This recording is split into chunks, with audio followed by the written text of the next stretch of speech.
All right, I want to say all praise Yahweh, by Hashem Yahushai, by Hashem Kakwadash. Double honors to the apostles and the elders, a great millstone, who rule well, and all the Akim laboring in the work, pushing out the truth. Shalom to the hopeful elect. We hasten for the return of Hamashiach Yahushai and the establishment of righteousness on earth and the destruction of this wicked kingdom. All right, I just want to go over a lesson today dealing with Revelations chapter 9. That's where the Spirit was leading me. So we're going to get into it. And just to set the foundation, Revelation chapter 9 is describing World War I, and then it goes into World War III, which we know as Armageddon. So we're just going to go ahead and get right into it. I just wanted to set that foundation, but it'll all make sense. It should be clear once we get into it. All right, so this is Revelation chapter 9, verse 1. And the fifth angel sounded, and I saw a star from heaven, Salakia. And the fifth angel sounded, and I saw a star fall from heaven onto the earth. And to him was given the key of the bottomless pit. And he opened the bottomless pit, and there arose a smoke out of the pit, as the smoke of a great furnace, and the sun and the air were darkened by reason of the smoke of the pit. Now that pit is not talking about some bottomless pit in the sense that most Christians think as far as hell. This is actually talking about the landmass that makes up Europe. So we'll get some understanding for that. Let's go to Revelations chapter 20. So this is Revelation chapter 20. And I saw an angel come down from heaven, having the key of the bottomless pit, and a great chain in his hand. And he laid hold on the dragon, that old serpent, which is the devil and Satan, and bound him 1,000 years. Again, this pit is describing the landmass that makes up Europe. And this pit can mean hell, it can mean the grave, but it can also mean a landmass. So let's just deal with the landmass first. So let's go to 2nd Esdras chapter 5, and this is just to get some understanding. So this is 2nd Esdras chapter 5, verse 24. So this is the angel of the Lord speaking to Esdras, and he's pretty much describing, how the Most High has chosen Israel. But let's read. So let's start at 23, verse 23. And said, O Lord that bearest rule of every wood of the earth, and of all the trees thereof, thou hast chosen thee only one vine. So like if thou hast chosen thee one only vine, and that vine is, represents Israel. Verse 24. And of all lands of the whole world, thou hast chosen thee one pit, and of all the flowers thereof one lily. So that pit is describing land. What is that pit that's being described right here? It's the land of Israel. Just so you can have some understanding and some context of what's being described. So let's go back to Revelation chapter 20 right quick, because I don't want to run through that. So verse 1. And I saw an angel come down from heaven. Again, another thing to understand. John the Revelator, he's on the island of Patmos, and he's receiving these visions, but they're not in sequential order as far as time. He's just seeing different visions as they come, and he's writing them down. So it's going to jump from here, it's going to jump from there. And John was actually alive, during the Roman Empire. And this verse here is describing, the fall of Esau, Edom, in the form of the Roman Empire. And I saw an angel come down from heaven, having the key of the bottomless pit and a great chain in his hand. All right, so this angel had a chain which represents, bondage or a seal or a dark cloud. No different than the dark cloud that we have on us today. We're in the land of our oppressor, but there's really nothing we can do, no matter how hard we try or march or think we can save money or come together. We still can't get out of this until Yahushua comes back. So that's what that chain represents. Verse 2. And he laid hold on the dragon, that old serpent, which is the devil and Satan, and bound him 1,000 years. Now that dragon is talking about, the Roman Empire. This is when it fell.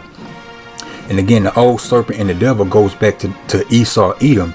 It's that same spirit.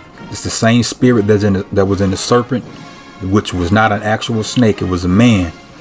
That serpent spirit was the same spirit that was in Cain, and then eventually into Esau, which you see today as the white man. And he laid hold on the dragon, that old serpent, which is the devil and Satan, and bound him 1,000 years. And that 1,000-year period is talking about what historians refer to as the Dark Ages or Middle Ages. Verse 3, and cast him into the bottomless pit, and shut him up, and set a seal upon him, that he should deceive the nations no more till the 1,000 years should be fulfilled, and after that he must be loosed a little season. And that's what happened. That seal was placed on Esau, Edom, so they couldn't have that influence to, like the scriptures say, deceive the world with the control and power that they had with the Roman Empire. So the Roman Empire fell. Rome itself fell in 476 AD. You had a period of you had a 1,000-year period when that seal was on them. During that 1,000-year period took place what was called the Dark Ages. After the Dark Ages, you have the Renaissance or the rebirth, and that's when that seal was released from off of Esau, Edom. So let's just pull up some time frames so you can get a better context. All right, so you type in how long was the Dark Ages. It says 900 years. The Dark Ages were between the 5th and 14th century. Now, again, just for edification, when you read 5th century, 8th century, or 10th century, that century is referring to the years prior to it. So the 5th century will be the year 400 up until the year 500, and the year 500 will be the 6th century. The 14th century will be the 1300s. The 18th century would be the 1700s, just so you get some understanding. And again, it's between the 5th century, so somewhere between the year 400. Again, the capital of Rome fell in 476 AD. But Rome was already on the decline prior to that, particularly around, 325 or 395 AD. This is when they started not having as much control or influence around the surrounding areas, due to those Germanic tribes. Anyway, so let's read it again. The Dark Ages were between the 5th and 14th century, lasting 900 years. The timeline falls between the fall of the Roman Empire and the Renaissance.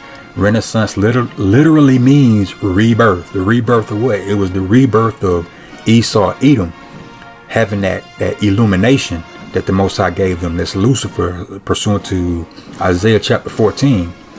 It has been called the Dark Ages because many suggest that this period saw little scientific and cultural advancement. Now, the scriptures say that the Most High put a seal of 1,000 years on them.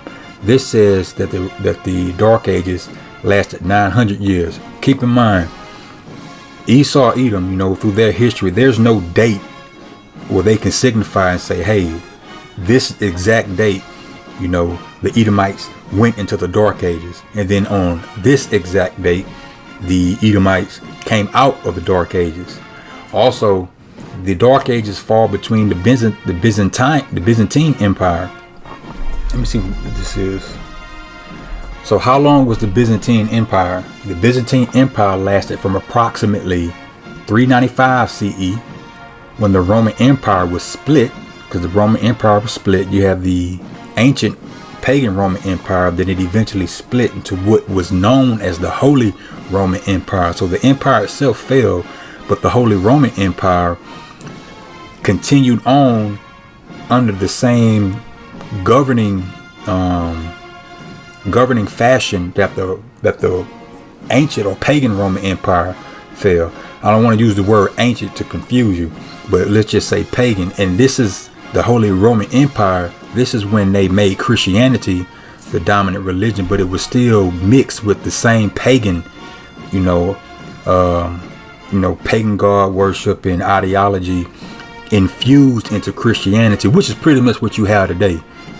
All right, so the Byzantine Empire existed from approximately 95 CE, when the Roman Empire was split, to 1453. So 1453 would be in the 15th century. It became one of the leading civilizations in the world before falling to an Ottoman Turkish onslaught in the 15th century. All right, so why do I have this up? Because the fall of the Roman Empire, the gradual decrease of the gradual fall of the Roman Empire coincides with the Byzantine Empire, the Dark Ages, up until the Renaissance. So this is when that 1,000-year seal took place, because the Byzantine Empire is when Jake was actually in rulership in Egypt. Not Egypt, but in Europe. This is why during the Renaissance, when Esau came back into power, they started something called iconoclasm. They started destroying all the dark images, or painting their images over the dark images. Why? Because Jake, and when I say Jake, that's you Israelites, you Negroes, Latinos, Native Americans. Israelites were ruling during that time. If it had not been so, it would not have been any need for them to paint over those images. Also, let's pull something else up. Let's get the Renaissance. When was the Renaissance? There was some debate over the actual start of the Renaissance. However, it is generally believed to have begun in Italy during the 14th century. So the 14th century was during the 1300s, after the end of the Middle Ages, and reached its height in the 15th century. The Renaissance spread to the rest of Europe in the 16th and 17th century. That's something else I want to get. So the Byzantine Empire, they got these dates, 395 CE to 1453 AD. All right, so what's that? That's a period or time frame of 1,058 years. So you got 900 years for the Dark Ages, supposedly. Then you got 1,058 years for the Byzantine Empire. Point being, during this period of time is when that 1,000 years year seal was placed on Esau Edom, where he couldn't, deceive the nations through his power, which was the Roman Empire. And again, after that 1,000 years was up, which was the Renaissance, the first thing he did was go out and deceive the nations. So this is just a little history on that. I'm not going to read all that. Might just read the first paragraph. The Byzantine Empire, also referred to as the Eastern Roman Empire or Byzantium, was the continuation of the Roman Empire in the Eastern Province during late antiquity and the Middle Ages. So again, it was the continuation of the Roman Empire, but this is when Christianity, pretty much became the main religion, just for lack of better words. But again, it was still infused with those same pagan customs and Babylonian customs. All right. When its capital city was Constantinople, it survived the fragmentation and fall of the Western Roman Empire in the 5th century AD, and continued to exist for an additional 1,000 years until the fall of Constantinople to the Ottoman Empire in 1453. During most of its existence, the empire was the most powerful economic, cultural, and military force in Europe. All right, so just some understanding on that 1,000-year seal. So let's read this again. And I saw an angel come down from heaven, having the key of the bottomless pit. That means that angel just had a seal. He had the authority, he had the power to place that seal on them. Over Europe, Europeans, the so-called white people, the so-called Edomites. And again, you already had Jake in that area.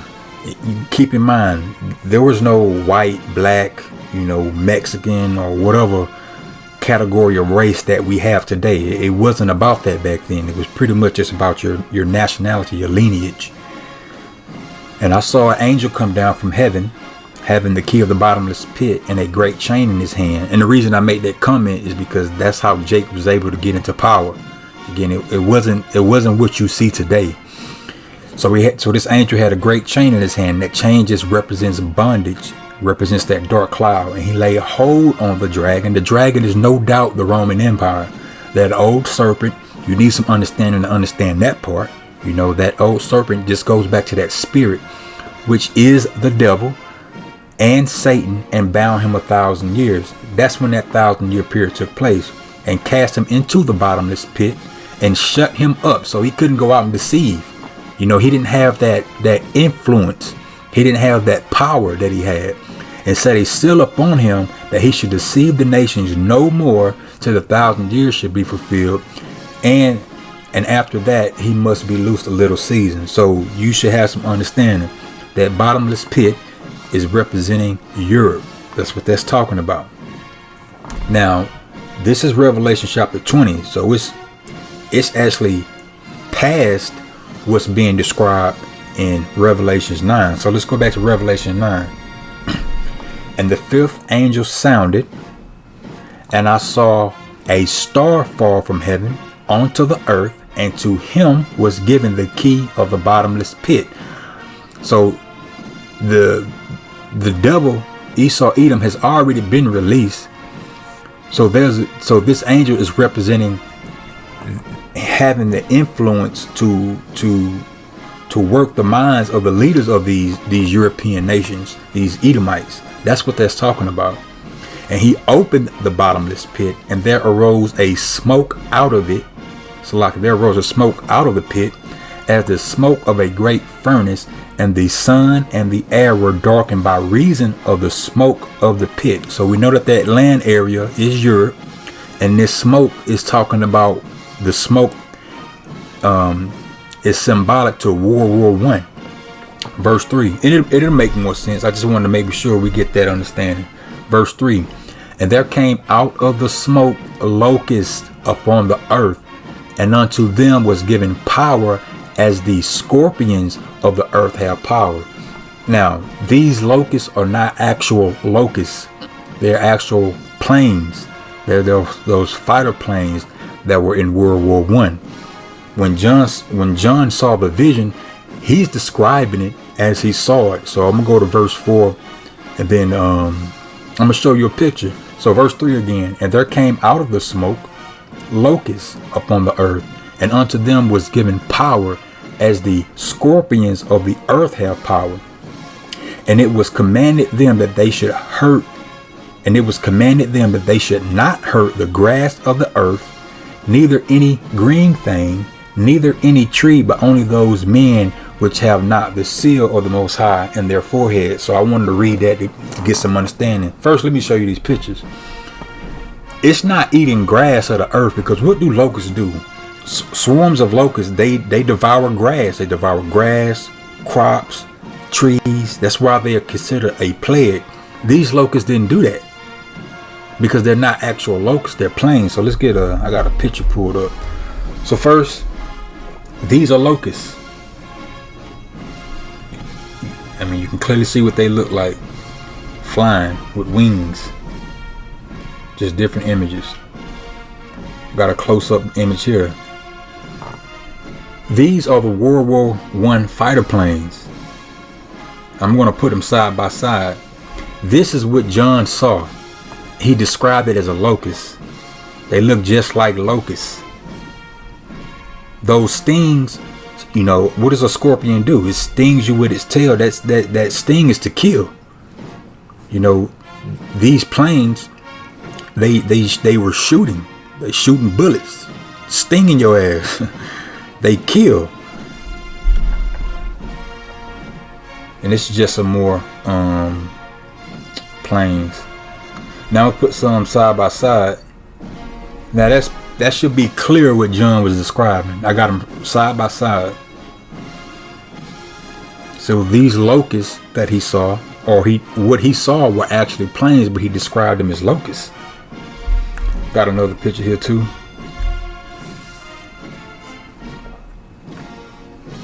Again, just for some understanding. All right. So this is what John is describing. So let's read that again and get some more context. And there came out of the smoke locusts upon the earth, and unto them was given power as the scorpions of the earth have power. And it was commanded them that they should not hurt the grass of the earth, neither any green thing, neither any tree, because that's what locusts eat. They eat vegetation. But only those men which have not the seal of the Most High in their foreheads. Now, you got to have some understanding about that. The men that were Israelites, because you had Israelites in World War I, in all the world. You got Israelites scattered in all the nations. What this is saying, during this war, the men who were pretty much destined to have, grandchildren, or have a son who has a son who has a son, until this time that we're in now, that will be of the hopeful elect. Those men would not die, because if they died, then they wouldn't be able to have kids, if that makes any sense. That's what that's talking about. Those are the men that had the seal of the Most High in their forehead and didn't die during this war. So verse 4 again, and it was commanded them that they should not hurt the grass of the earth, neither any green thing, neither any tree, but only those men which have not the seal of the Most High in their foreheads. Verse 5, and to them it was given that they should not kill them, but that they should be tormented 5 months, and their torment was as the torment of a scorpion when he striketh a man. Verse 6, and in those days shall man seek death, and shall not find it, and shall desire to die, and death shall flee from them. All right, again, so what's being described? This is describing, the effects of World War I. So first of all, those locusts are actually airplanes, military airplanes. The men that didn't die, that have the seal of the Most High on their forehead, were the forefathers of the elect now. They're the great-grandfathers, great-great-great-grandfathers, how many generations that is, of the elect men now, because it was destined that they would not die, so they could have sons that would eventually be the elect. But that they should be, verse 5, and to them it was given that they should not kill them, but that they should be tormented 5 months, and their torment was the torment of a scorpion when he striketh the man. Okay, so what is this talking about? That 5 months is a prophetic 5 months, which is actually 5 years. You have the beginning of World War I, which started in 1914. The summer of 1914. The fighting stopped in, I think, November. Well, I'm gonna pull it up in November. What was it? 1918. But the treaty wasn't actually signed until, I think, July 1919. That's 5 years. And in those days shall men seek death, and shall not find it, and shall desire to die, and death shall flee from them. Another thing you have to understand, World War I was not modern time like we have now. A lot of those men, they survived, but they were maimed, like, gruesomely. Legs cut off. They didn't have the same, medicines that we have now. Half of your face blown off, jaw blown off. They hated life. They wanted to die. And you see it in a lot of movies. Think about Forrest Gump. Lieutenant Dan. He didn't want to live because he had his legs chopped off. And this is true because you think about it today. When I read this, I read it yesterday, was planning on going over it yesterday, but I'm doing it today. It makes sense because it made me think about a few years ago. You had this Jake, a Judite. His legs he didn't have any legs. They were amputated. And I don't know if he was in war. I think he might have been in war. But he was competing in races. And he was so damn fast. They tried to ban him. I'm not sure if they did or not. I can't remember the whole storyline. But they tried to ban him from racing because he was too damn fast. See, it was a different period of time back then. Those men didn't want to live. They hated life. That's what it means when they shall seek death, but it shall flee from them. Verse 6 again, and in those days shall men seek death and shall not find it, and shall desire to die, and death shall flee from them. So that's what that's describing. So let's get a little bit on that. Let's go back to the 5 months. What's this? All right, so this is just the wounded. This is pictures of the wounded, and you had a lot more wounded than that actually died in war. So you got to understand that. And look, this is gruesome. Nobody today would really want to live like that. Well, actually, again, the advancement in the medical field has progressed so much that a lot of these things could be fixed to some degree where you can live, somewhat of a normal life without feeling self-conscious. But take a look at some of these pictures. Look at this man here. Look at this.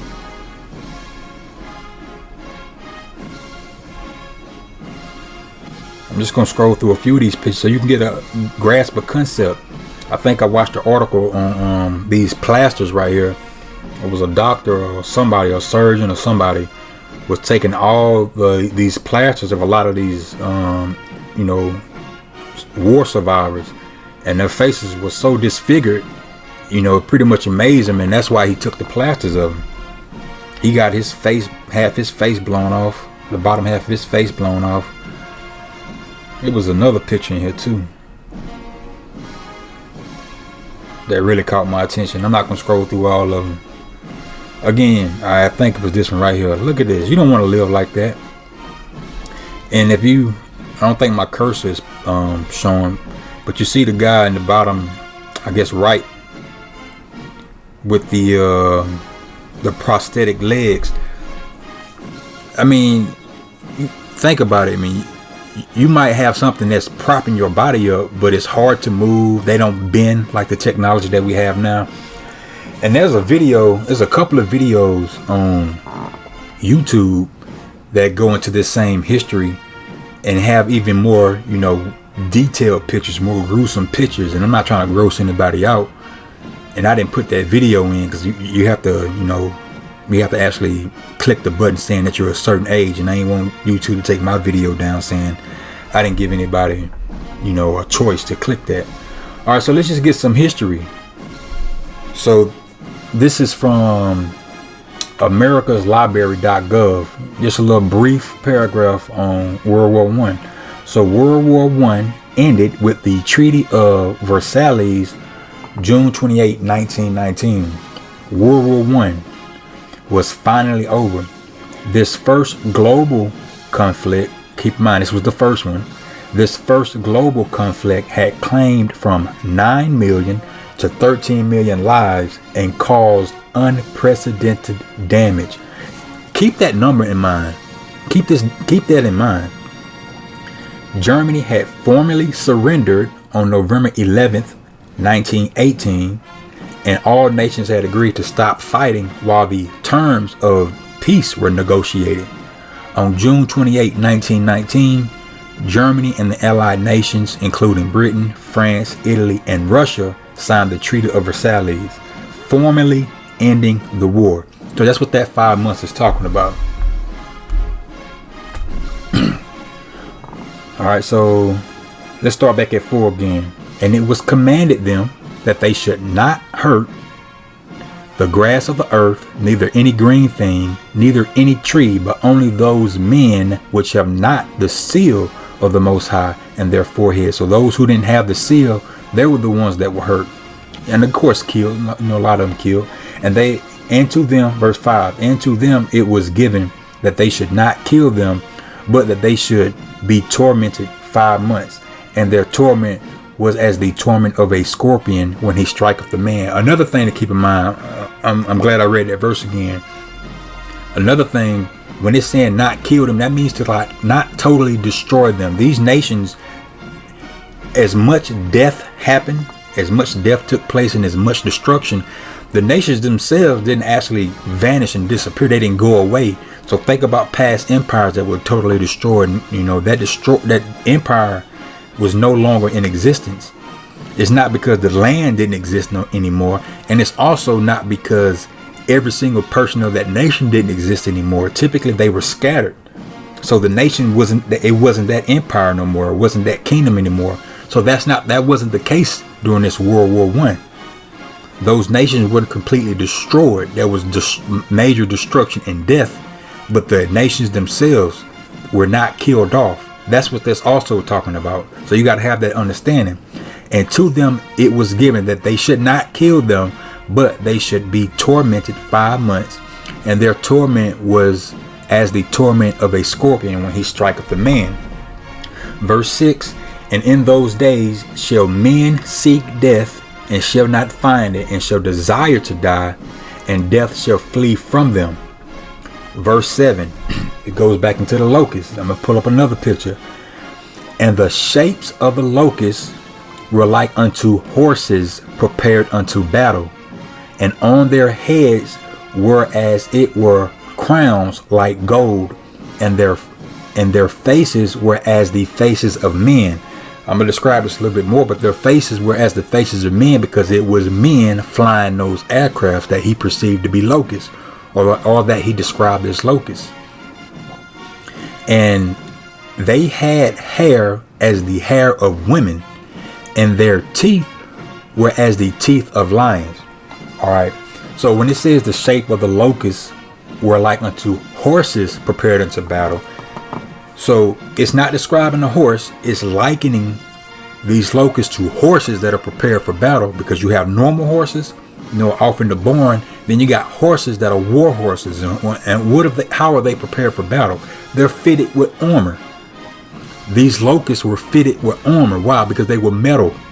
They were aircrafts, and on their heads were as it were crowns like gold. Now that's describing those helmets.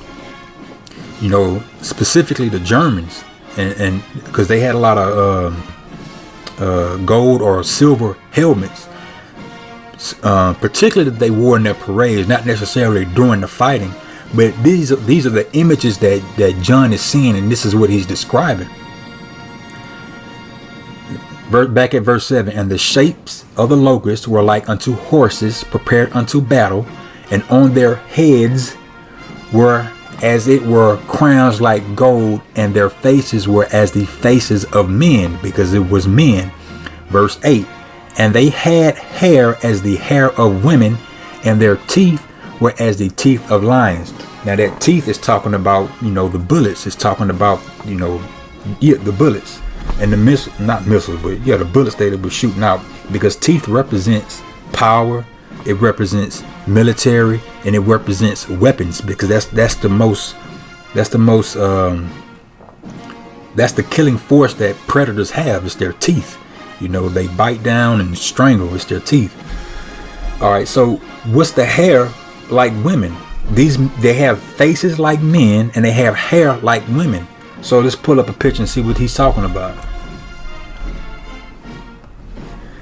This is those World War I German helmets. It should be, again, John the Revelator in chapter 9 is describing World War I. So you see the different types of helmets. And when you see Prussia was what was Germany called. So the Prussian Empire was that land of Germany before it became Germany. And again, you can see the silver, you see the hair, and obviously faces. I'm just scrolling through a couple of these just to drive the point home. Again, so John is on the island of Patmos receiving these visions. This is what, 90 AD, I think. 70 AD had taken place. I think he's on the island of Patmos around 90 AD. So he don't know what an aircraft is. He don't know what a plane is. He never seen these German helmets before. So he's describing what he's seen based off, what he's describing it with things he knows. So that's how he's describing it. This is the hair. All right, so let's go back. where we left off at. So let's start back at verse 7. And the shapes of the locusts were like unto horses prepared unto battle, and on their heads were as it were crowns like gold, because those helmets basically are crowns. It's on their head. And their faces were as the faces of men, because it was men flying the crafts. And they had hair as the hair of women, and their teeth were as the teeth of lions. Now when we get down, well, I'll just read on down. So you know why I describe hair, them having hair. Verse 9. And they had breastplates as it were breastplates of iron, and the sound of their wings was as the sound of chariots of many horses running to battle. That's because those aircrafts were loud. They didn't have the muffler systems. That's what makes a vehicle quiet now, or allows an aircraft to not be as loud as it has the potential to be. But they didn't have that back then. So that's the noise he's describing. Those aircrafts flying through the air. I started to pull up a video showing that, but you can do that. Verse 10. And they had tails like unto scorpions, and there were stings in their tails, and their power was to hurt men 5 months. Again, it's still describing that time of the war. Now, why does it emphasize these scorpion tails? Well, that was the gunners on the aircraft. So let's pull that up. And again, this is also, you have an understanding of what's being described here. This is what he's describing on those aircraft. Same World War I aircrafts. These are those tails that sting, because the locusts fly. And the sting is what's hurting these men, what's killing men, what's maiming men, what's injuring men. Scroll down, you can see a few more. Some here, some here, some here. And the Apostle Tahar always brings this out. I didn't look into it. I mean, I've read about it before, but I didn't look into it as far as this lesson to bring it out. But you had a guy called the Red Baron, and he'd be in the aircrafts. This is when they started, putting these machine guns on him.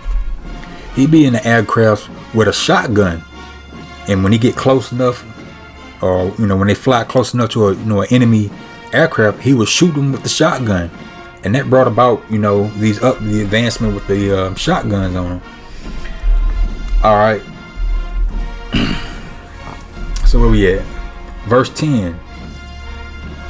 And they had tails like unto scorpions, and there were stings in their tails, and their power was to hurt men 5 months. That's during that 5-year period. Verse 11. And they had a king over them, which is the angel of the bottomless pit, whose name in the Hebrew tongue is Abaddon, but in the Greek tongue hath his name Apollyon. Now, when it says angel, keep in mind, I'm going to show you this. Angel just means messenger. Abaddon means destruction or destroyer, and Apollyon just means the exact same thing, destruction or destroyer. And we're going to get the blue letter and pull that up. This is referring to Kaiser Wilhelm. This was the king of Prussia at the time. This is why John saw the men having hair, because these were Germans he was seeing, because they're the ones that kicked off World War I and World War II. But this is why he described. This is why he saw the men with hair. So let's first of all, let's get the definition for Abaddon and Apollyon. That Revelation 9.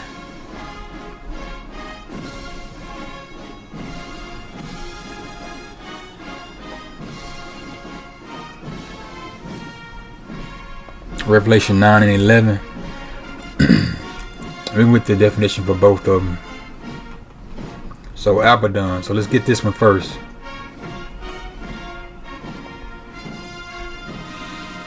Strong's G3 Abaddon.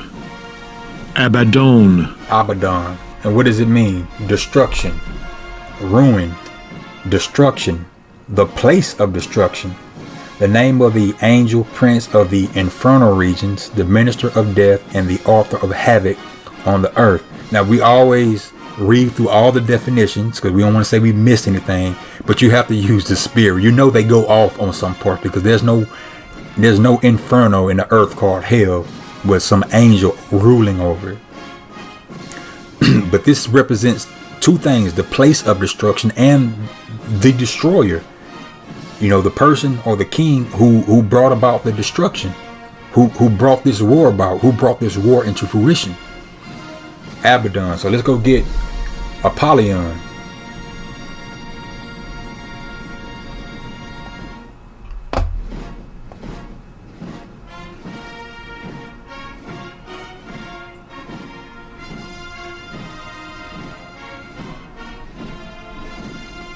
And what's the definition? Destroyer, the angel of the bottomless pit, the destroyer. So let's go back to Revelation chapter 9, verse 11.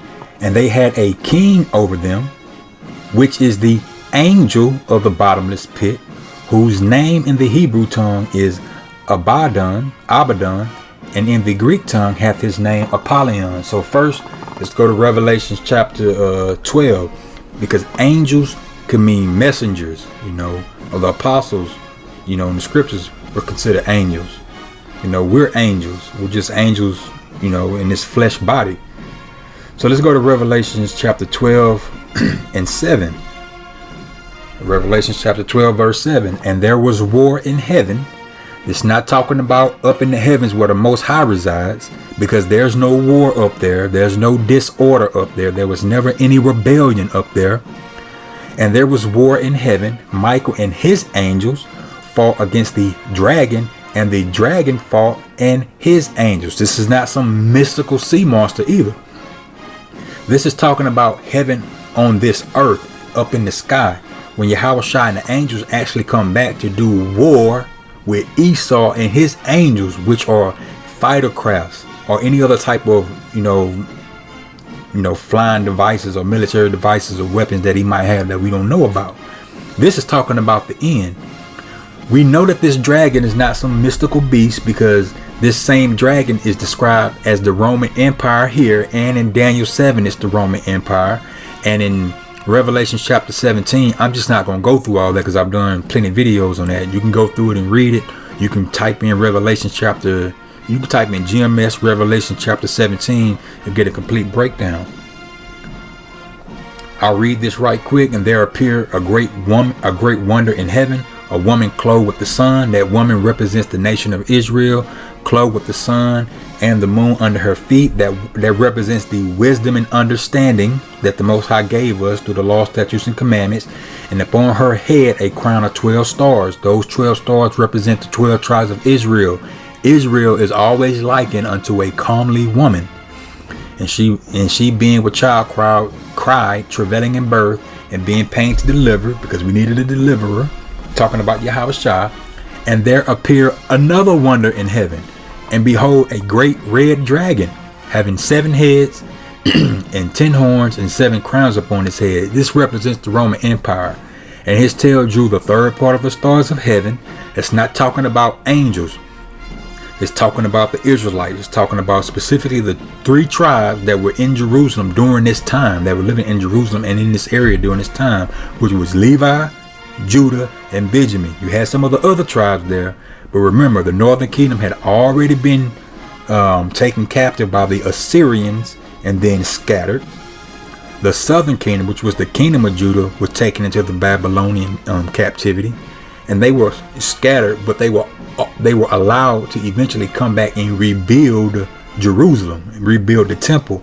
So during this period of time, you had Jews, which were the Judah, Benjamin, and Levi, dwelling in Jerusalem. This is the third of the stars, because the other tribes, you had some still mingled about, but they were already scattered. But this is the Roman Empire, this dragon. This dragon is clearly the Roman Empire. Again, read Daniel 7. You can go read Revelation 17. So it's describing what happened, you know, while Yahushua was on the scene. And then at verse 7, it jumps to the future. because again, Revelation jumps. That's why it's important to understand that. And she brought forth a man child. So like, let me just go ahead and read that whole verse. I don't know if I read it. Verse 4 again. And his tail drew the third part of the stars of heaven, and did cast them to the earth. I mean, destroyed them, took them down. And the dragon stood before the woman, which was ready to be delivered, to devour her child as soon as it was born. So that's Yahushua. And she brought forth the man child. So Yahushua was born, who was to rule all nations with a rod of iron. So keep that in mind too, so I'm gonna make that point later on. Yahushua, when he come back, he's going to rule all nations with a rod of iron. And her child was caught up unto the Most High to his throne. So verse 5 said, the Roman Empire was trying to destroy the child. The child was born. It says what it's going to do when he's come back. He's going to rule all nations. But he was caught up to the Most High. This is when he was crucified and resurrected, and he's on the throne on the right hand side of the Father, waiting. So verse 6 jumps to after that happened, and the woman fled into the wilderness. That's Israel again. That's Judah, Benjamin, and Levi. Those are the ones who fled Jerusalem, as Yahushua warned them in Luke 21. When I forgot how I go, and you can go read Luke 21. When you see the armies encamp about, flee. Don't go into the city. If you're on a rooftop, don't come back down. Woe unto those who give suck in those days.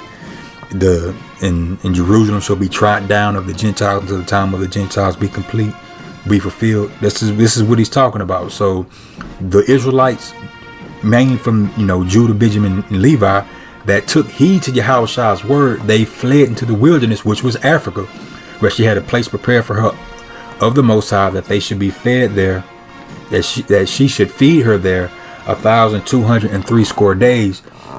You just got to have some understanding. That place that was prepared is talking about here in America, and that time frame is talking about our captivity here. Verse 7, and this is jumping into the future even further. So we just made got the understanding that the dragon was trying to kill Yahushua. Yahushua was born, died, resurrected, and after that, the dragon was still pursuing the woman into the wilderness. Now it jumps into what we're getting ready to experience in these last days, and there was war in heaven. Michael and his angels fought against the dragon, and the dragon fought and his angels. So we know that dragon is the Roman Empire, and the reason it's speaking in the future because America, Babylon the Great, along with these other European nations which make up the beast, is nothing but the revised Roman Empire. These angels here are these aircrafts or militaries. Again, angels can be messengers. In this sense, it's talking about, the military. And again, they're aircraft. So that's what that's talking about. So back at Revelation chapter 9 verse 11, and they had a king over them, which is the angel of the bottomless pit. So this was the ruler of this area, not the whole European land, but he's the king of the bottomless pit, whose name in the Hebrew tongue is Abaddon, but in the Greek tongue hath his name Apollyon. So let's just look up Kaiser Wilhelm II, anglicized as William II, was the last German emperor, German Kaiser, and king of Prussia, reigning from 15 June 1888. It's cut off here, but you can read it on the side. It say the exact same thing. Was the last German emperor and king of Prussia, reigning from 15 June 1888 until his abdication on 9 November 1918. And again, that's when World War I, that's when the fighting stopped. But again, the treaty was signed in 1919. He was the king of Prussia, also Kaiser. That goes right back to Caesar. That's where the word Kaiser comes from, Caesar. Also Tsar, Russian czars, all go back to Caesar. These are all Edomites. It's important to see that. All right, so we got some understanding on that. So let's read Revelation chapter 9 verse 11 again. And they had a king over them, which is the angel of the bottomless pit. This was the ruler, Again, not the whole European landmass, but just the king, because he's the one that set it off. That's why it's called destruction, whose name in the Hebrew tongue is Abaddon, but in the Greek tongue hath his name Apollyon. Verse 12, one woe is past, and behold, there come two woes more hereafter. So he just described the first woe. That should make perfect sense. This is World War I he just described. It should be perfectly clear. Those locusts or the aircraft, the scorpion tails or the guns on the aircraft, the smoke out of the pit is the war itself. The pit is Europe itself. You know, the angel of the bottomless pit is Kaiser Wilhelm. The hair is the helmets. He's describing it, you know, just using parables of things he knows to describe something he's seen way in the future in a vision that the Most High gave him. Verse 12, it should be clear. One woe is past, and behold, there come two woes more hereafter. That's clear. That's plain. Verse 13. And the sixth angel sounded, and I heard a voice from the four horns of the golden altar which is before the Most High. So this is the sixth angel. And when it says these angels, they're when it like the fifth angel, fourth angel, sixth angel. No, those are angels. But when they're pouring vials or blowing trumpets, that means they're making events happen. The Most High has angels on the earth working on the minds of men to make things happen, to keep things from happening until whatever appointed time that the Most High has set. So, and the sixth angel sounded, and I heard a voice from the four horns of the golden altar which is before the Most High. This is going into World War III, saying to the sixth angel which had the trumpet, loose the four angels which are bound in the great river Euphrates. Verse 15. And the four angels were loosed, which were prepared for an hour and a day and a month and a year, for to slay the third part of man. Now you already know the scriptures tell you Babylon the Great is going to be destroyed in 1 hour. So this sixth angel is sounding the trumpet, or which had the trumpet, to loose the four angels. These four angels are holding back World War III. World War III is going to kick off with the sixth trumpet up until the seventh trumpet, with the seventh trumpet actually being the actual destruction. The nukes hitting Babylon the Great, as well as every other nation that the Most High wants to be destroyed. But this place is going to be utterly destroyed. So back at 13, and the sixth angel sounded, and I heard a voice from the four horns of the golden altar which is before the Most High. Verse 14, saying to the sixth angel which had the trumpet, loose the four angels which are bound in the great river Euphrates. All right, so let's find out about these four angels. This is Revelation chapter 16, verse 12. And the sixth angel poured out his vial upon the great river Euphrates, and the water thereof was dried up, that the way of the kings of the east might be prepared. The Euphrates is in the Middle East. So when that angel pours out his vial, when that trumpet is blown, they're already being gathered for war. They're already over there in the Middle East. This is the Most High's determination that he may gather the nations to pour out his indignation. This is the Most High's working. This is what's being described. Again, that great river is Euphrates. So, I mean, yeah, it's Euphrates, but it's in the Middle East. This is why all these nations, they're being prepared now, but it's going to be even more so once this starts to happen. And it's building up now. And the water thereof was dried up, that the way of the kings of the east might be prepared. And all that means is they're going to be gathered there. All these nations are going to be gathered there. Verse 13, and I saw three unclean spirits like frogs come out of the mouth of the dragon, and out of the mouth of the beast, and out of the mouth of the false prophet. You got to have a little understanding that that dragon is represents two things. Is representing the Roman Empire, but it also represents the spirit of the Roman Empire. represents that Roman Empire spirit, which is reborn in the beast. But it also represents, and in this scripture here, is mainly talking about the wicked elite, because you have to understand that it's the wicked elite that's controlling the things on the earth. It's the Most High that's ultimately controlling everything. He has angels on the right hand side, he has angels on the left hand side, but the things play out on the earth. The earth is given into the hands of the wicked. It's the wicked elite that's controlling all the things that you're seeing now. They're also trying to make World War III happen. You know, that's a whole nother topic. I ain't gonna get too much into it, but their whole agenda is to cause chaos. Cause chaos now to bring in the military so they can enact martial law. So they're trying to create division. They're causing all these things in the world. And that's the Most High ultimately doing it. But the wicked elite think they're in control. They think they're doing it. And then they think they're going to cause World War III to happen. And they have, what is it called? It's something. Is it a plan of continuity? Or it's called continuity of government. They believe, and that's when these governments, you know, you got president or first in command, second in command, third in command, all this.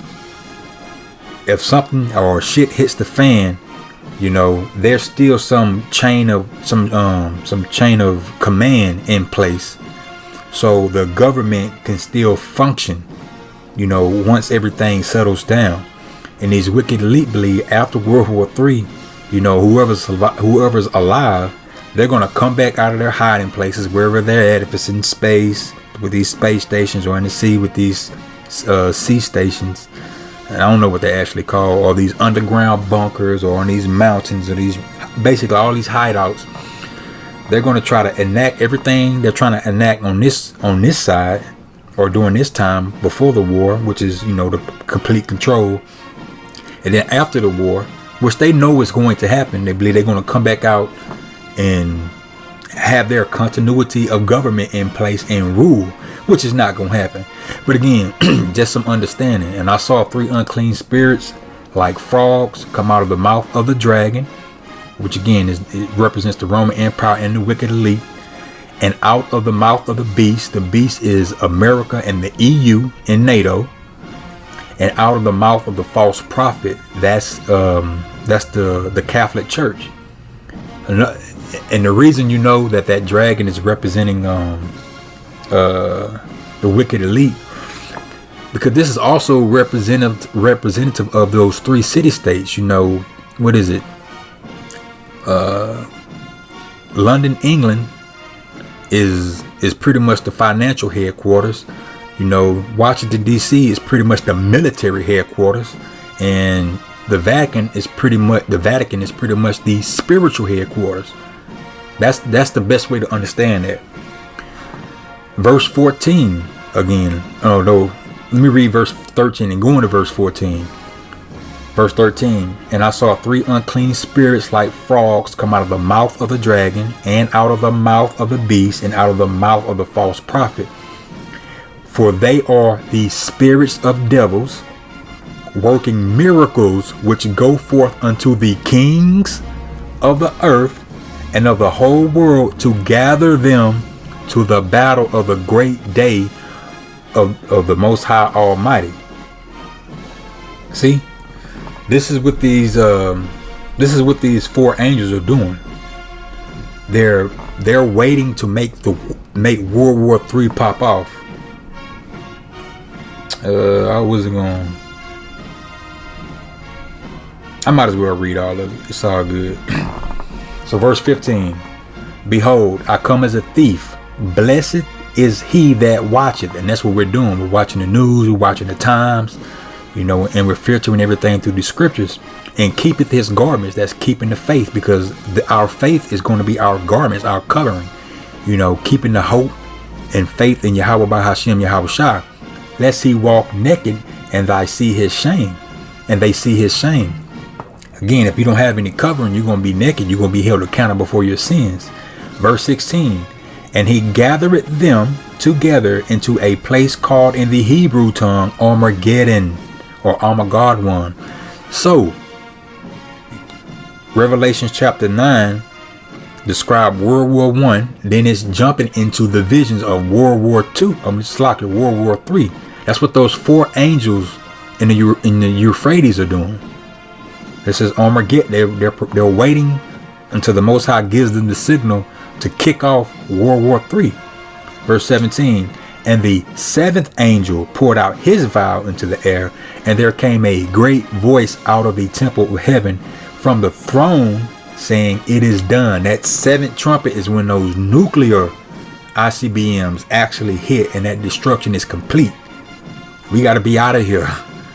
Lord willing, I'm one of them. Yahweh Ratazar. We got to be out of here between the 6th and the 7th trumpet, because we're not going to escape no other way other than being delivered on those chariots, because this place is going to be destroyed. Point being, though, that's what those 4 angels are doing, holding back the destruction, or holding back World War III. Verse 18, and there were voices and thunders and lightnings, and there was a great earthquake, such as was not since men were upon the earth. This is World War III. So mighty an earthquake and so great.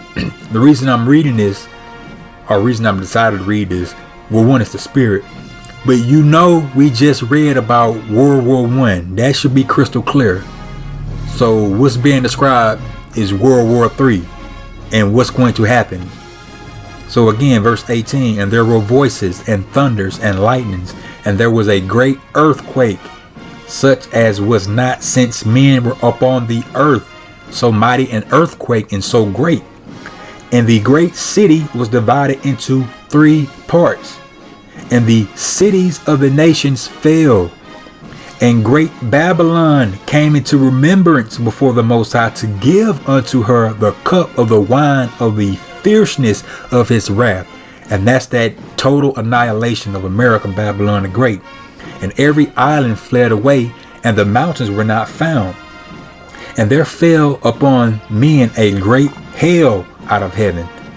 That's those nuclear bombs. It could also be stones, but we know that the Most High has put it in the mind of Esau Edom to create these nuclear weapons for their end destruction. He who killeth with the sword must be killed with the sword. That was their sword. That was one of their sword. That's their sword, their weapons. That's their power. That's their gift. That's their blessing. And there fell upon men a great hail out of heaven, every stone about the weight of a talent, and men blasphemed the Most High because of the plague of the hail, for the plague thereof was exceeding great. Now I'm gonna come back to verse 21. So, but let's go to Revelation 7 right quick and get a little bit more on that those 4 angels. So this is Revelation 7 chapter 1. Revelation chapter 7 verse 1. And after these things I saw 4 angels standing on the 4 corners of the earth, holding the 4 winds of the earth, that the wind should not blow on the earth, nor on the sea, nor any tree. So it's not angels literally grasping onto wind. They're just holding back the destruction, that destroying wind. They're holding back World War III until that 6th angel sounds his trumpet to have them loose. Verse 2, and I saw another angel ascending from the east, having the seal of the living power. And he cried with a loud voice to the 4 angels, to whom it was given to hurt the earth and the sea, saying, hurt not the earth, neither the sea, nor the trees, till we have sealed the servants of our power in their foreheads. That's the elect in this time. That's the elect in this time. World War I was described first. That's why those men were sealed, so they could have men be born in this time, so we could be sealed. And I say we tentatively, because I hope that I'm one of the elect. Saying hurt. So we know that these 4 angels are prepared for World War III, saying, hurt not the earth, neither the sea, nor the trees, till we have sealed the servants of our power in their foreheads. Alright, so that's the point of that. And I'll just get verse 4 on. It's all good. And I heard the number of them which were sealed, and there were sealed 144,000 of all the tribes of Israel. So it's going to be 12,000 out of all 12 tribes of Israel. That's the elect of the elect. You have 1/3 of Israel that's going to be delivered, but the elect is of that 1/3, because you're going to have a multitude of people of Israelites that's delivered, not people, Israelites that's delivered. But this is the elect, because they're going to be the governing body. These are the ones the Most High is, putting the spirit on to be future judges of the world. Putting the law, statutes, and commandments, we're meditating. I say we, I don't know if I'm 144. I just hope to be delivered, But what the Most High is doing in these last days, he's putting his spirit on his men to be judges, to, repent from our sins, to judge righteously. Salakia, truly understanding good from evil, understanding mercy, understanding judgment, understanding righteousness. Alright, so that was the point on that. But let's go back to verse 1, and then we're going to go to Jeremiah. So Revelation chapter 7 verse 1. After these things I saw 4 angels standing on the 4 corners of the earth, holding the 4 winds of the earth, that the wind should not blow on the earth, nor on the sea, nor on any tree. Alright, so let's get that wind. This is Jeremiah 51 verse 1. Thus saith Yahweh, behold, I will raise up against Babylon and against them that dwell in the midst of them that rise up against me a destroying wind. Verse 2, and I will send unto Babylon fanners that shall fan her and empty her land, for in the day of trouble they shall be against her round about. What's that day of trouble? It's the same day that we read in Revelation chapter 9 that's prepared for an hour, a day, a month, and a year. Now, this didn't happen to ancient Babylon. This is how you know this is a future prophecy. This is talking about America, Babylon the Great. So we know what that destroying wind is. So let's go back to Revelation 9. It should be crystal clear what's going on here, or what the scriptures are talking about. It's written in the mystery. It's written as a mystery. It's written parabolically. It jumps from different time frames. But the Most High is put, starting with Yahushua, he broke that seal so we could have the understanding in these times. Because the scriptures were written for these times. Starting with the apostles, the Most High put the spirit on them to understand, and then teach men under them, and then so forth and so on. And nobody like me is able to understand the scriptures, and it's clear. It's clear to me what's going on. I don't mean it's clear like, you know what I mean. Alright, verse 13 again. And the 6 angels sounded, and I heard a voice from the 4 horns of the golden altar which is before the Most High, saying to the 6th angel which had the trumpet, loose the 4 angels which are bound in the great river Euphrates. So we understand that.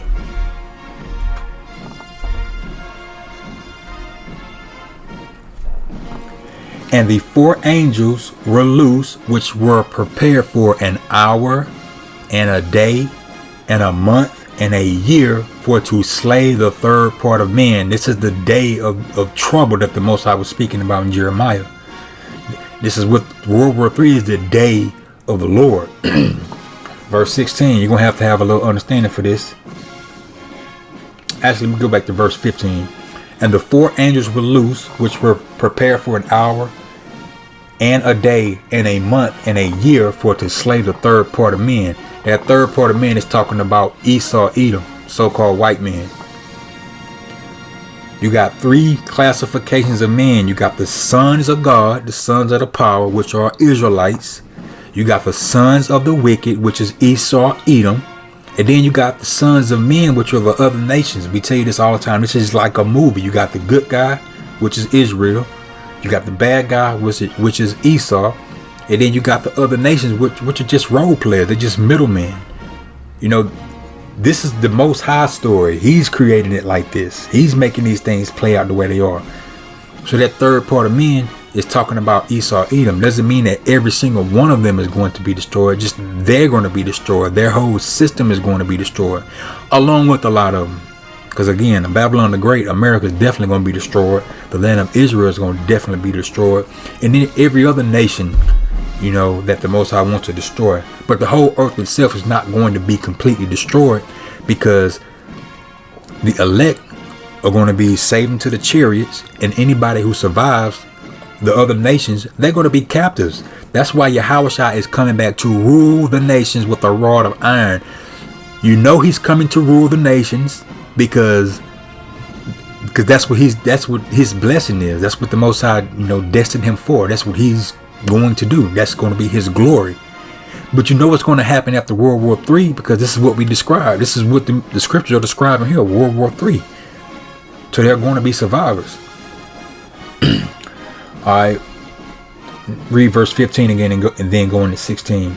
And the 4 angels were loose, which were prepared for an hour and a day and a month and a year for to slay the third part of men. Verse 16. And the number of the army of the horsemen were 200,000, and I heard the number of them. Now that 200,000, that calculates to 200 million. Now what is John seeing here? He's seeing the army. One of the Most High's army. He's Yahweh of hosts, Lord of armies. One of his armies is angels, it's Israelites, and it's weapons, it's missiles, it's nuclear arsenal. That's his host. He controls everything. Verse what is it? Isaiah 54.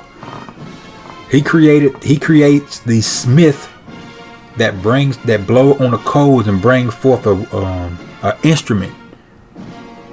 He creates that. This is his. Now it says 200,000. Let me read verse 17. Then we're gonna get into that. Verse 17.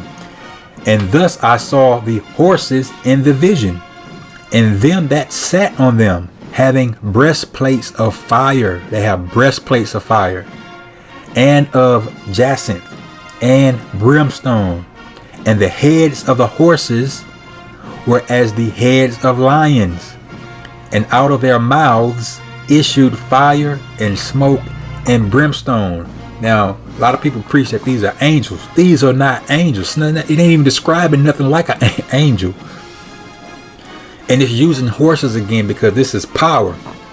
It's talking about 200 million missiles. Now, some people might hear that number and be like, I don't believe that. We don't make them. This is the Most High. The Most High wrote this.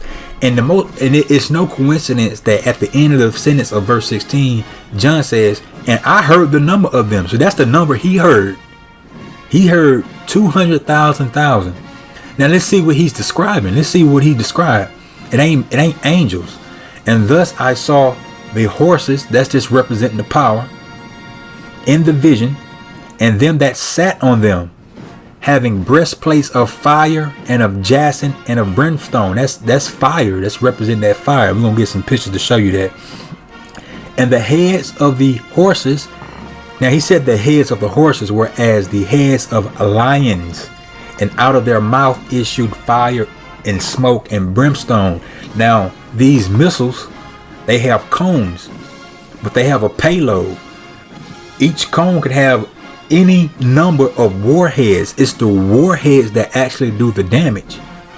The missile itself is just, pretty much the delivery system. And he's describing it as heads of lions that's issuing fire out of their mouth, because these are missiles that he's describing. I'm going to read down to 19 and I'm going to pull up some pictures. Verse 18. By these three was the third part of men killed, by the fire, that's the actual fire, by the smoke, and by the brimstone, which issue out of their mouth. So that's all, the nuclear fallout, the smoke, the haze, the actual fire, the debris, which is caused. That's what that's talking about. By these three was the third part of men killed. By the fire, you get burnt up. By the smoke, that's the radiation. And by the brimstone, that's, getting hit by the actual missiles, by projectiles. which issue out of their mouths. Verse 19.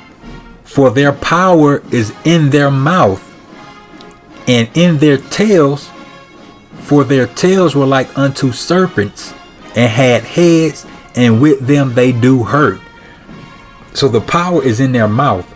It's saying that the part that actually kills you is in the mouth and in their tails. You know why it's in their tails? Because that's the delivery system. That's the power to be projected from one side of the earth to the other side of the earth. Intercontinental ballistic missiles. For their tails were like unto serpents. Now let's see why. And they had heads, and with them do they hurt. That's the heads are the actual cones. All right, so let's pull up some pictures to get some understanding on this. And again, it says they have these breastplates because they're fitted with metal. They're you know what a missile is. All right. First of all, let's get missiles flying. So this is missiles. I just put missiles flying. Look, you see that smoke? That's like a tail of a serpent. And it's no coincidence. It's also no coincidence. These hypersonic missiles that China has developed. I ain't gonna say developed, but has recently tested because they've been in development. U.S. has them, Russia has them, and North Korea just tested some either last week or a few weeks ago. But those typically these intercontinental ballistic missiles or nuclear missiles, they shoot up in the air and they have an arc, which is still could be considered or perceived to be like a serpent's tail, because he's not describing an actual snake. He's just describing it's like a serpent's tail. But these hypersonic missiles, they fly lower to orbit and they can maneuver. They can go side to side. They can wind like a damn serpent. This is what he's describing. You just look at a few of them.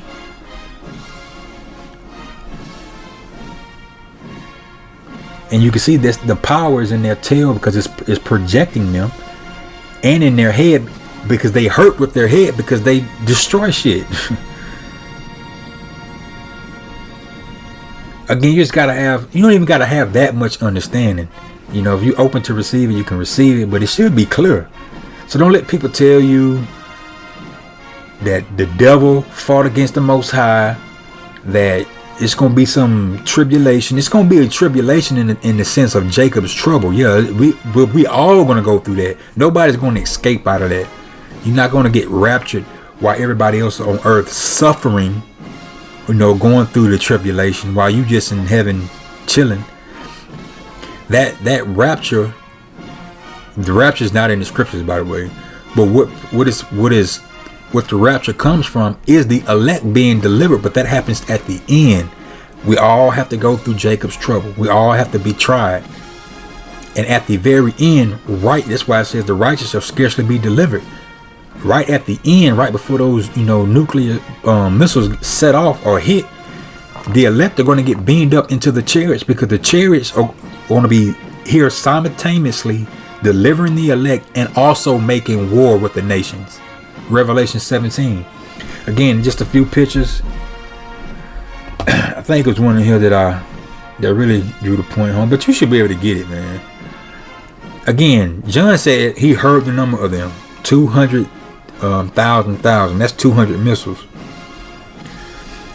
And you don't know how many missiles these nations got. We talking about, the scriptures say, all them that bend the bow shoot at her and spare no arrows. So every nation is going to shoot them. Now let's get to the lion part. I just want to show a few more. Again, you can go through here and look at them. Just type in flying missiles. Alright, so the multiple warheads. This is another reason why he described it as a lion. Look. He's just describing, hey, these flying horses. They're not horses. They got breastplates of brimstone and fire and jacinth. With their heads they hurt. They got tails like serpents. This is what it's describing. The delivery system, the payload, the impact. the trajectory in the air. That's what he's describing. He's describing based on what he saw. That's another one down here. It's a real good impact. But point being, you see the multiple warheads, and this is just a little illustration that show you that you got one cone. It can have a big ass warhead, or it can have a lot of small ones. That's another good one here. This picture right here, because I don't know if you can see my cursor. Matter of fact, this whole top row. See them shooting. You see them in orbit. But this right here, you got the nose cone, and you got the warheads inside the nose cone.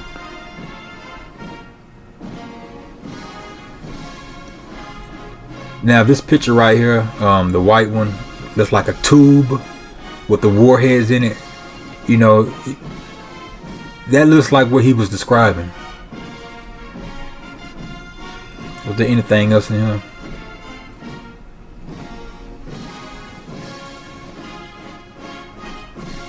Again, you can you know, just type in, you know, multiple warheads and missiles, but you get the picture. Alright, so back at Revelation chapter 9. So let's start back at verse 18. By these three was a third part of men killed. That's talking about Esau, Edom, and his system, his infrastructure, along with, you know, literally them being killed, but not all of them. By the fire, and by the smoke, and by the brimstone which issued out of their mouths. For their power is in their mouth, because they destroy, and in their tails, because they're propelled. That's how they get from one place to another. For their tails were like unto serpents, and had heads. What heads? Multiple warheads. And with them they do hurt. How? By destroying. Verse 20. And the rest of the men which were not killed by these plagues, yet repented not of the works of their hands, that they should not worship devils and idols of gold and silver and brass and stone and of wood, which neither can see nor hear nor walk. So that's saying these plagues, I'm going to get Zechariah 14 and 12. It's just parabolic that he described them as locusts, and we all are familiar with the plagues of Egypt, with the locusts being one of them. But these missiles are another plague, and we're going to get that in Zechariah 14. But it's saying that the people that live, specifically Esau, Edom, they're not going to repent. Even after destruction, even after World War III kicks off, the ones that survive, they're still going to hold on to their religion. They're still going to try to enact some type of continuity of government. But the Most High is going to send us back down, because remember, we're going to have spiritual bodies. We're going to have spiritual power. We're going to be superhuman beings.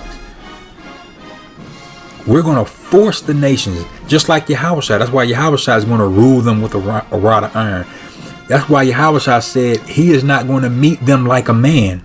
He's going to be in his full glory, and we're going to be blessed with those glorified bodies, just like Yahushua. And we're also going to rule the nations with a rod of iron. This is what the scriptures are talking about.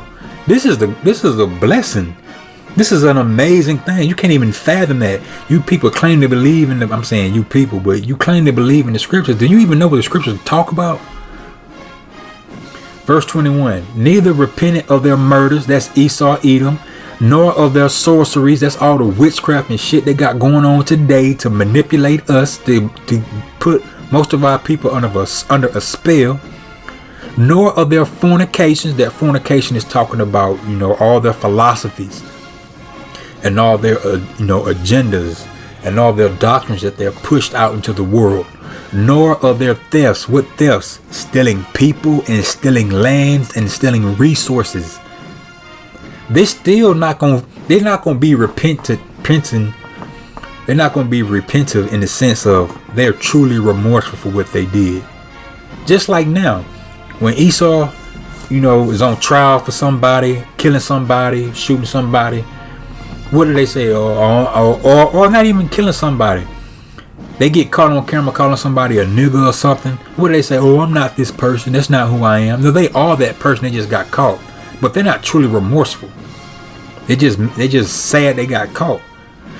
Same thing here. They're not going to be remorseful of none of these things. Why? Because the scripture said it. That's how the Most High made them. He made them that way. They're not going to be repentant. Actually, they're going to want to fight, but they're not going to be able to. Because when they see us in our power, yeah, they might buck up in the beginning, but eventually they're going to lose all hope.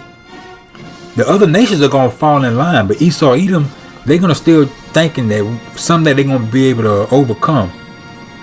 That's why I'm going to actually get this to in Obadiah. It's only one chapter, but Obadiah 1:18, they're going to be destroyed after 1,000 years. All these nations are going to serve 1,000 years of captivity.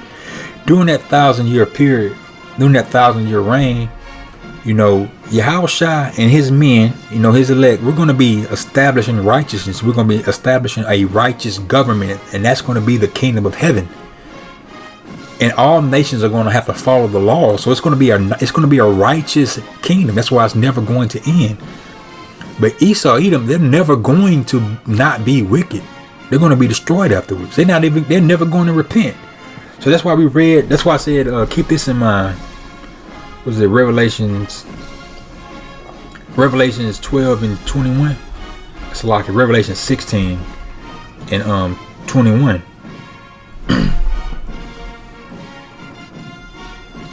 And there fell upon men a great hail out of heaven, every stone about the weight of a talent. And men blasphemed the Most High because of the plague of the hail, for the plague thereof was exceeding great. So they're going to be cursing the Most High. Never mind you brought this shit on you. Never mind you being wicked as hell. Never mind you created all these wicked laws. But what you think the Most High is going to allow this to last forever? They're going to blaspheme him. Now let me show you that this is a plague. And there fell upon men a great hail out of heaven, every stone about the weight of a talent, and men blasphemed the Most High because of the plague of the hail. For the plague thereof was exceeding great. Back in Revelation 9. So it's describing hail before it was describing locusts. Because again, these are reminiscent or parabolic to the plagues of Egypt, but these are actual, this is nuclear bombs. These are missiles.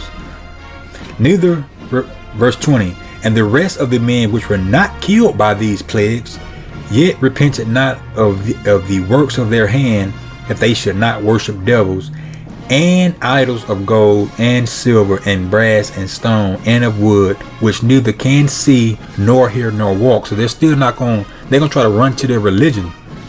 Run back to, still praying that Jesus, they still going to be praying that white Jesus somehow come back and defeat the real Savior, which is Yahushua. Or whatever idols the other nations going to have. Because there's going to be other nations too. Because they going to all be in dismay. That's why also it's no coincidence that that NASA hired these theologians to try to determine how would people react if they found out that aliens were real. And these aliens are not aliens in the sense that you think they're angels. But when they come back, what are people going to do? And they determined that people are going to fall back on their religion, just like the scriptures describe. But it's false. There's one power. There's one universal power, and that is Yahweh. There's one Savior. That's his son, Yahushua. That's who is controlling everything. That's who's coming back to rule. That's it. Everything else is a false idol, a false god, a false religion. Neither repented of their murders, nor of their sorceries, nor of their fornications, nor of their talent. So again, this was described as locusts. So let's go to Zechariah. I'm going to get ready to close. 14 and 12.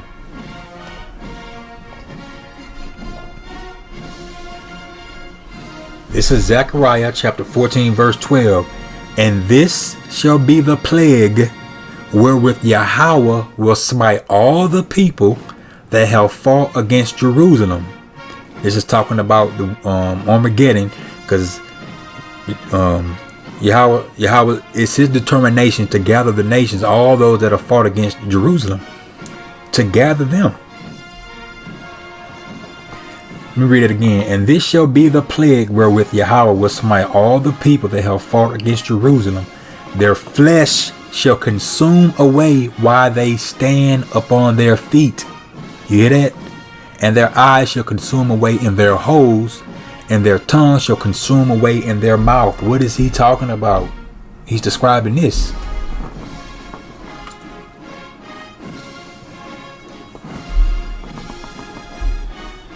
That's what the Most High describing. I mentioned must be. I'm gonna just get there. This is Job. This is Job chapter 5, verse 19. He shall deliver thee in 6 troubles, yea, in 7 there shall no evil touch thee. That's described in the end. Because when the 6th trumpet sound, between the 6th and the trumpet, between the 6th trumpet and the 7th trumpet, we got to be out of here. Because in the 6th trumpet, that's when World War III starts. That's when it kicks off. Now, what's going to be the build up? You know, how long is it going to take to escalate to actual, you know, mutually assured destruction? I don't know. But it says in 6 troubles, he going to deliver us. Because in the 7, that's it. Also, let me get 1 Corinthians 52. It's like one of my favorite verses.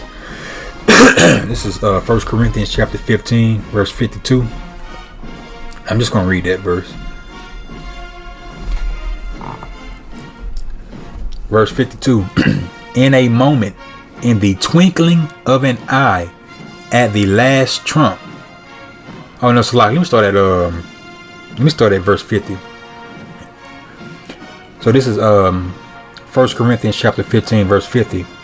Now this I say, brethren, that flesh and blood cannot inherit the kingdom of the Most High, neither doth corruption inherit incorruption. So we're going to have incorruptible flesh. We're going to have brand new bodies, glorified bodies.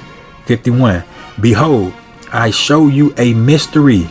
We shall not all sleep. That means everybody is not going to die. Some of us are going to be martyred. You have some that are already passed, because we're getting ready to, this is getting ready to happen. You got some that are in the spirit world now. But we shall all be changed. So the ones who are dead in Hamashiach going to be changed.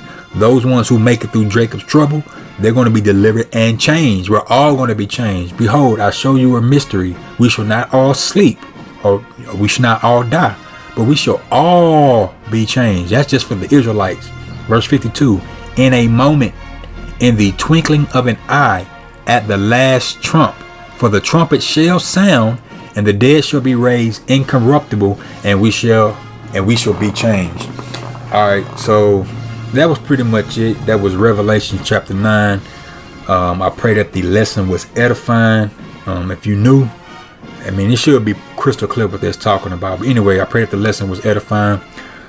Thank the Most High for putting the Spirit on me to do the lesson. So all praise Yahweh, by Hashem Yahweh Shai, by Hashem Rakakwadash.